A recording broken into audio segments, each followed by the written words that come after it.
Ilang mga residente sa Nia Road na nanatili pa rin sa gilid ng kalsada. Hinaing nila lugar na pansamantalang matutuluyan habang hinihintay ang pangakong pabahay na sa susunod na taon pa umano matatapos. Detalye ng balitang yan mula kay Rajuman Marjo Domingo.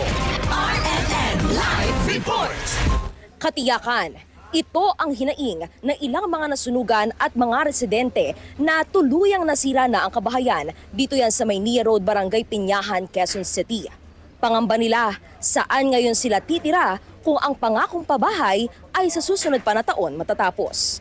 Ayon kay Gary Velasco at Russell Espinida, residente sa lugar, sana ay mabigyan sila muna ng pansamantalang matitirhan lalo na at matagal pa ang pangakong pabahay ng pamahalaan. Ang alam namin ay yung itatayo dito ng structure na 7 buildings with 12 floor each ay matatapos sa 2027, basta after 18 months matatapos yon at pwede kaming bumalik dito.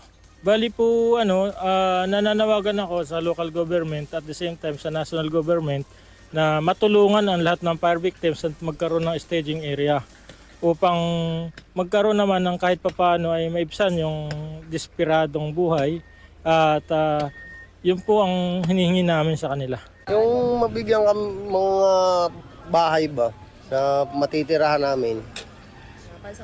Kasi kung hihintayin pa to matagal 18 months daw yan bago matapos kailangan namin matitirahan.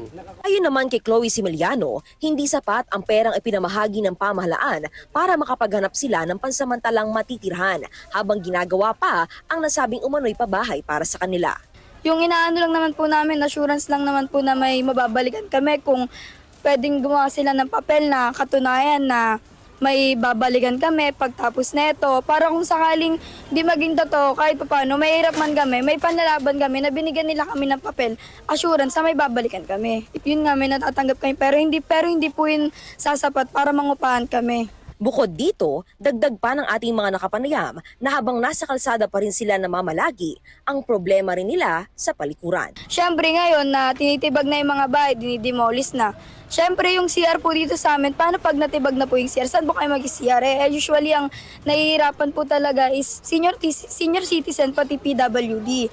Siyempre, yun po yung lola ko nahihirapan. Siyempre, tatawid-tawid pa. Isipin nyo, siyempre, madam, dito po, nasa highway po kami. Siyempre, may mga di maiwasan, may mga bus na dumadaan. Paano kung sakaling madisgrasya, di ba? Kung ganun. At saka hirap din kami dyan. Paano yung mga pag-CR namin? Alangan naman CR kami dyan sa mga Tsaka yung mga kababayan, saan sila magsi-CR?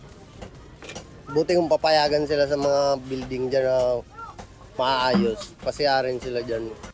Sa ngayon, patuloy ang sinasagawang demolition at paghahakot na ilang mga gamit ng mga residente sa lugar at ang ilan ay pinili munang dito tumira sa gilid ng kalsada dala ang panibagong pag-asa na makakaraos sa mga nangyari sa kanila.